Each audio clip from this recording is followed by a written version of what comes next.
Alors, est-ce que tu peux te présenter et présenter ton entreprise? Alors, je m'appelle Maurice Voisin, j'ai 21 ans, je travaille à Coriolis Service à Angers. En fait, c'est une entreprise qui sous-traite des appels, donc là, à EDF et à la Massif. Et donc, en fait, EDF nous envoie des flux d'appels et on répond aux clients. Voilà. Ok. Et on est à Donc, peu ça fait près combien? 400 salariés, à peu près. 400 salariés. Et ça fait combien de temps que toi, tu y travailles? Ça fait plus d'un an maintenant, depuis janvier 2020. Tu es en CDI là-bas? Tout à fait. Ils embauchent principalement du CDI, tout à fait. Ok, d'accord. Alors, quelle est la situation de l'entreprise aujourd'hui?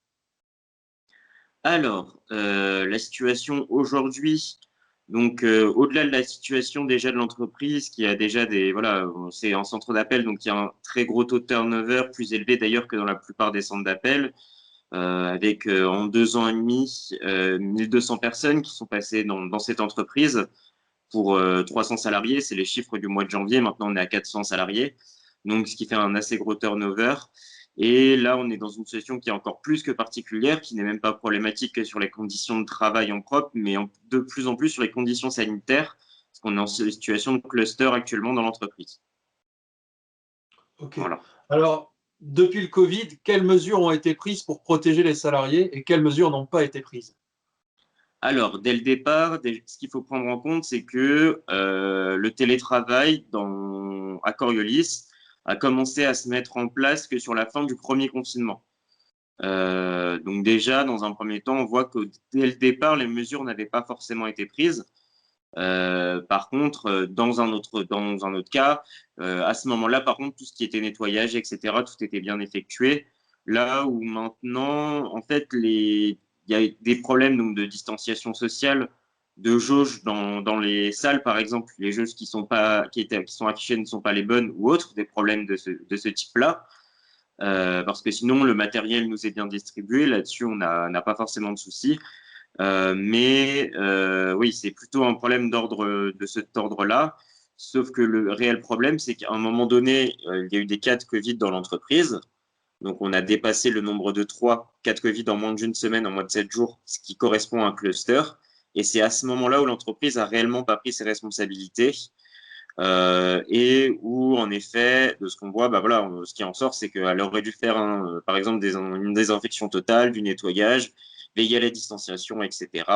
Et ça n'a pas été le cas, donc préféré enterrer le sujet, et on s'est retrouvé avec, voilà, du coup, encore plus de cas de Covid et de cas contacts. Ok. Donc, il y a l'inspection du travail qui est venue dans votre entreprise vendredi 9 avril. Apparemment, il y Oui, avait 45% d'absentéisme selon l'employeur lui-même la veille. Cette visite de l'inspection du travail, comment elle s'est passée? Est-ce que toi, tu y étais présent? alors, j'étais pas présent à la visite de l'inspection du travail, personnellement. Par contre, pour t'expliquer un peu tout le contexte, en fait, au moment où on a appris le nombre de cas contacts dans l'entreprise, on a déposé ce qu'on appelle une alerte, un droit d'alerte à l'entreprise, ce qui signifie qu'elle doit faire une enquête, organiser une réunion exceptionnelle sous 24 heures avec les élus du CSE et mettre en place le protocole sanitaire, tout ce qu'il faut pour régler la situation. Ce qui n'a pas été fait. D'où la venue en fait de l'inspectrice du travail, qui est liée aussi à ce taux d'absentéisme, qui s'explique par plusieurs cas. Première chose, des personnes qui sont mises en droit de retrait par rapport à tout ça, donc qui ont peur pour leur santé et donc qui sont mis en retrait de l'entreprise pour éviter d'être contaminés. D'autres personnes, justement, qui se sont retrouvées contaminées ou cas contact, qui à ce moment-là, de fait, sont absentes de l'entreprise, et aussi d'autres personnes qui n'étaient pas présentes à ce moment-là, mais qui n'ont pas forcément exercé leur droit de retrait, sachant qu'on parle de 45% pour le 9 avril, mais le lendemain, on était plutôt aux alentours de 57%. 57%, c'est ça? Tout à fait. Ok, d'accord. Sur 400 salariés, alors vous êtes tous sur le même Alors, site non, ou... non, non, non, non, non. Sur 400 salariés, il y a 200 salariés en télétravail, 200 salariés qui travaillent sur site. D'accord. Donc Et là, donc c'était c'est plutôt pour les salariés 57% sur site.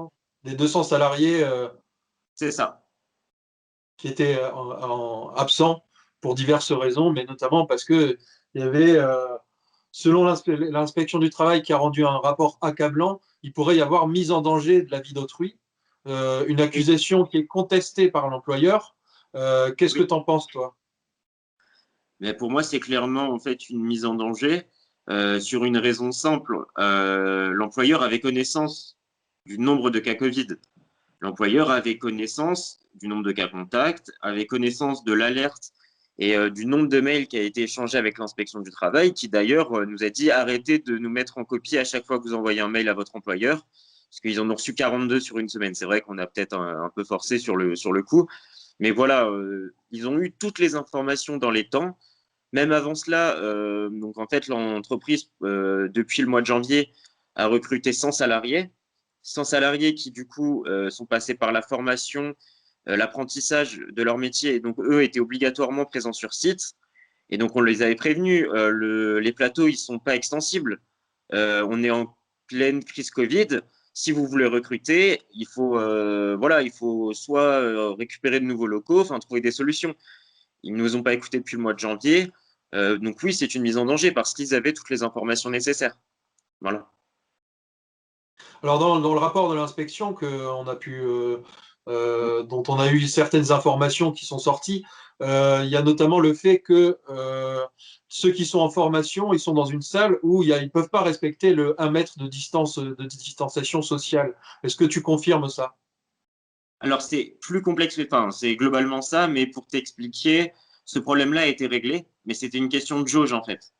C'est-à-dire qu'en fonction du nombre de mètres carrés, tu peux être plus ou moins nombreux dans une pièce. Dans une pièce où les jauges étaient à 8, il y avait 16 personnes. Donc, Ah ouais, en effet, d'accord. il y avait un petit problème de distanciation du coup de fait. Voilà. D'accord. Dans le rapport de l'inspection du travail, il y a aussi question d'un certain nombre d'entraves au droit du travail, Oui, au droit syndical aussi, et au bon fonctionnement du CSE et du CSSCT. oui. Euh, si je ne me trompe pas, tu es représentant du personnel, donc qu'est-ce que tu peux dire à propos de ces entraves? Mais c'est tout simple, non-réponse en fait de la direction, tout simplement. En fait, que ce soit sur des documents qu'ils doivent nous transmettre ou juste des réponses qu'ils doivent apporter aux salariés ou les responsabilités qu'ils doivent prendre, qu'ils n'ont pas fait. Entrave au droit syndical, des interdictions par exemple de distribuer des tracts en fait dans l'entreprise qui des tracts du coup du syndicat Sud qui parlait en fait justement de la crise Covid et du nombre de cas positifs dans l'entreprise et qu'on était en situation de cluster. Entrave parce que lorsqu'on a voulu faire l'enquête auprès des salariés en allant les interroger, ils sont venus nous voir en nous disant faut stopper directement, voilà, faut stopper parce que vous bloquez la production, etc. C'est pas bien, etc. Alors qu'on bloquait absolument pas la production. Hein. On était tout à fait cordial. On demandait avec un petit message papier aux salariés si on pouvait l'interrompre 5 minutes. Enfin voilà, c'était vraiment fait tranquillement. Donc non, ils ont tout tenté en fait pour empêcher le fonctionnement, mais même pour aller plus loin. Voilà, c'est aussi des limites des erreurs, des documents pas à jour, dans un document où voilà, c'est avec le nom du nouveau directeur, le numéro de téléphone correspond à l'ancien. Enfin, en fait, il y a aussi plein d'erreurs en fait qui ont été effectuées, qui, au-delà de choix qu'ils ont pu faire, si on accumule ça avec les erreurs qui ont pu être faites en plus, en effet, ça nous arrive à un certain nombre d'entraves, en effet. Ok. Euh, alors, a priori, toutes ces problématiques, c'est sur le site Angevin de Coriolis ou c'est aussi dans d'autres sites? Est-ce que le Coriolis est présent dans d'autres villes? Alors, Coriolis, en tout cas, donc il y a Coriolis Service, Coriolis Télécom, Coriolis Service qui est plutôt donc, la partie centre d'appel, prestataire de services, et Coriolis Télécom, eux, c'est tout ce qui c'est donc fournisseur d'internet et téléphonique pour des entreprises. Donc nous, sur Coriolis Service, purement sur le produit EDF, parce que c'est plus ça que je connais personnellement, on est présent sur Laval, Amiens et Angers. On connaît moins Amiens, parce qu'on est moins en contact avec les syndicats là-bas qu'à moi personnellement. Donc, je peux moins expliquer le contexte là-bas. Je pense qu'il doit être assez proche du nôtre, mais ils ont beaucoup plus de salariés aussi sur place, donc ça doit être assez différent. Laval, par contre, est très semblable à Angers. encore récemment, ils étaient en grève pour leurs négociations annuelles. Au niveau Covid, je ne sais pas comment ça se passe, mais ils sont dans une situation très particulière où bah voilà, même Pôle emploi là-bas avait pu signifier qu'ils avaient quand même commencé à vider le bassin d'emploi à Laval et qu'ils ont quand même fermé un plateau récemment. Ce qui montre bien qu'ils sont plutôt en perte de vitesse et ce qui peut s'expliquer aussi par la politique managériale qui était en place, quoi, ou par les stratégies de la direction, surtout. Voilà. Ok. Qu'est-ce que tu peux dire de plus sur ces stratégies de la direction ou sur les pratiques managériales? Ben, en fait, c'est toujours, par exemple, sur la question du Covid, par exemple, là qu'on a pu avoir. Si l'inspection du travail ne serait pas intervenue, en fait, les gens n'auraient jamais su qu'il y avait un cluster dans l'entreprise. Parce que l'entreprise passait une communication inverse en disant, donc d'abord, dans un premier temps, qu'il n'y avait pas de cluster, que tout allait bien. Et dans un deuxième temps, oui, il y a eu un moment en cluster, mais rassurez-vous, on a fait tout le nécessaire pour que voilà, tout soit désinfecté, nettoyé, etc. Et il a fallu que l'inspection du travail intervienne pour que les gens aient réellement les informations. Bon, au-delà de ça, si on parle de politique managériale, c'est aussi une politique de mise en concurrence, etc., qu'on peut retrouver dans beaucoup de centres d'appel. Mais si on rajoute ça avec la mauvaise communication, voire la non-communication, bah, ça rajoute aussi une énorme pression sur le salarié qui ne sait pas du tout ce qui va se passer, où il est-ce qu'il se met en danger ou non. Enfin, c'est ça aussi le vrai problème. Ouais, c'est ça, c'est qu'il y avait vraiment une décision de ne pas communiquer et de faire tout seul. Voilà. Ok. Il y a apparemment une route challenge où les salariés Ah, performants peuvent essayer de gagner quelques minutes de pause. Qu'est-ce que tu peux nous en dire de ça? oui, ben, ça allait aussi avec une double politique. En fait, c'est l'idée, donc ça arrive souvent pareil dans les centres d'appel, d'avoir cette idée de challenge. Donc, si tu es bon dans ce que tu fais, ben, tu peux tourner la roue pour gagner un café gratuit, 5 minutes de pause, et tu es content. Ouais, super, tu es le plus fort. Et puis ça s'accompagnait. Donc, quand tu fais du commerce, tu vas noter ton commerce sur un tableau Velleda. Et puis, tu avais ton petit responsable d'équipe comme ça qui faisait gling, gling, gling avec une cloche ou avec une boîte à meux. Voilà, pour certains, ça peut motiver apparemment. Il y avait quand même aussi quand même un ressenti de bon, on se fout peut-être un peu de nous. Mais voilà, c'était divisé sur la question. Mais c'est toujours dans la même logique, vraiment de mettre en concurrence les salariés. Autre exemple, chaque jour, on va dire 3 à 4 fois par jour, on va recevoir un mail avec les résultats de tout le monde et avec des petits commentaires qui disent Jean-Mich, c'est très bien, mais Jean-Micheline, c'est pas cool ce que. Enfin, voilà, vas-y plus, améliore-toi parce que c'est pas bien, tout ça, tout ça. Donc, c'est toujours une politique à la fois de mise en concurrence des équipes, des salariés entre eux. Ouais, voilà, la base hein, dans son appel, quoi. Voilà. C'est-à-dire que les évaluations personnelles de chaque collègue sont envoyées à tout le monde. Alors, pas sur le mois, mais par exemple, ouais, la satisfaction client, par exemple, ou le nombre de commerces qu'il aura fait dans la journée ou dans la semaine, oui. Ah ouais, ok. Voilà, c'est sympa, ouais. Euh, alors, selon nos informations, 7 salariés exercent actuellement leur droit de retrait. Est-ce que ça a évolué à ce niveau-là? Alors, même au moment où l'inspectrice du travail est intervenue, le chiffre officiel était de 7 parce que c'était les chiffres de la direction. Mais à ce moment-là, on avait déjà fait le recensement, on était déjà au moins à 14, donc je dirais qu'on est autour d'une vingtaine. Voilà, à peu près. Et qu'à Covid, pareil, depuis l'arrivée de l'inspection du travail, donc au moment où elle est passée, on était à 6 cas Covid. Et donc entre le 9 et aujourd'hui, on est passé à 8 cas Covid. D'accord. Donc, il y a eu 2 cas Covid positifs supplémentaires. Oui, tout à fait, au moins, tout à fait.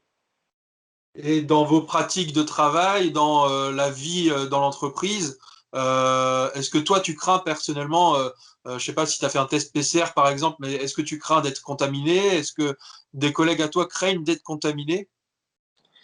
Oui, totalement.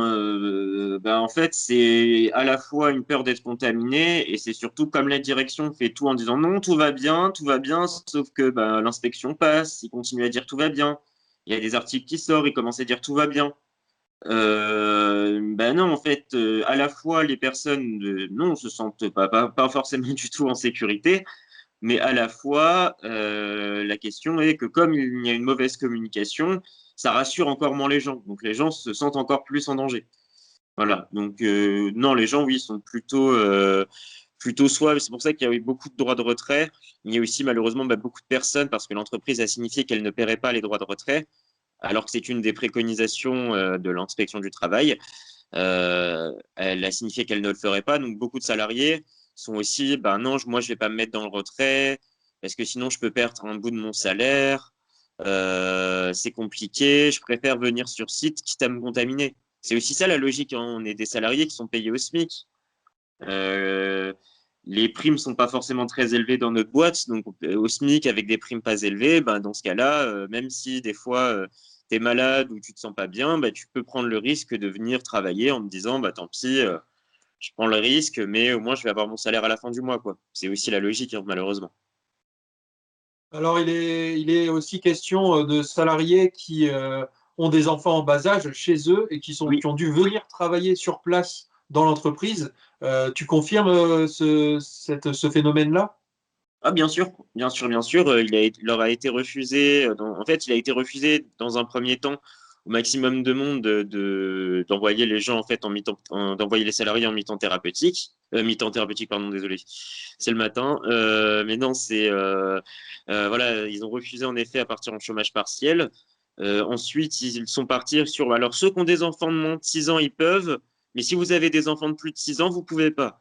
Bon, ça n'a toujours pas de sens, hein, parce qu'un enfant de 6 ans ou de 7 ans, enfin voilà, l'entreprise est qui pour juger en fait à partir de quel moment l'enfant est autonome. Alors là, c'est pas le. Voilà, bon, bref, ça n'a aucun La sens. loi dit 16 ans. Oui, la loi dit 16 ans, c'est ça, c'est pas 6. Il manquait un chiffre, ouais, c'est ça. Ils se sont trompés. Mais voilà, donc ils continuent à forcer, et même encore maintenant d'ailleurs. C'est-à-dire que même après le passage de l'inspection du travail qui a relaté ça, des salariés sont toujours notés en absence injustifiée sur leurs outils de badgeage, ce qui signifie qu'ils voilà, ils seront pas forcément pour l'instant payés en fin de mois comme ils le devraient. Voilà. Ok. Alors, ça commence à faire du bruit, cette affaire, puisqu'il y a quand même, comme on l'a vu, énormément de problèmes qui se cumulent. Donc là, il y a vos téléphones qui commencent à sonner, des médias qui commencent à vous appeler. Qu'est-ce que tu penses de cette médiatisation? Comment ça peut être un point d'appui pour faire valoir les droits des salariés? Alors, c'est plusieurs poids d'appui. D'un côté, c'est comme justement avec les communications un petit peu particulières de l'entreprise, ça permet aussi de rassurer ou au moins de convaincre les salariés, de leur dire, bah, regardez, si des médias commencent à en parler, c'est qu'on ne dit pas des conneries. Il y a ce point-là. Donc, ça permet d'appuyer le propos auprès des salariés, de faire comprendre la situation, mais aussi au grand public, à des personnes qui ne sont pas concernées forcément par l'entreprise, mais de pouvoir, par exemple, si quelqu'un dans son entreprise, ben voilà, il a le même problème, il peut se dire, ben, en voyant ça, que lui aussi, il peut peut-être aller faire quelque chose avec l'inspection du travail pour régulariser la situation dans son entreprise. Et c'est aussi, voilà, donc c'est aussi important de parler de ces luttes-là, surtout en période de pandémie, parce que je suis persuadé que ça arrive dans d'autres entreprises et qu'on n'en parle pas forcément. Ma dernière question est simple, elle va dans ce sens-là. Est-ce que tu as un mot pour tes collègues ou pour tous les travailleurs qui se retrouveraient dans la même situation que vous? Ben, faut pas hésiter à lutter. On a des droits en tant que salarié. L'entreprise, souvent, fait semblant de mieux les connaître que nous, fait semblant qu'on ne les a pas, mais du coup, faut les utiliser. Contacter l'inspection du travail et demander sa venue, c'est un droit qu'on a. Et faut utiliser tous les moyens qu'on a en notre possession parce que de toute façon, les directions d'entreprise en ont beaucoup plus, vu qu'ils ont l'entreprise à la base. Donc, voilà, faut utiliser tout ce qu'on peut, que ce soit les médias, l'inspection du travail, la grève. On peut négocier des fois, c'est plus rare, mais on peut négocier aussi. Mais voilà, faut utiliser tous les moyens. Voilà. Ok, très bien. Bah, merci beaucoup, Maurice. Et puis, bon courage. Merci beaucoup. Merci à toi, Benoît. Salut.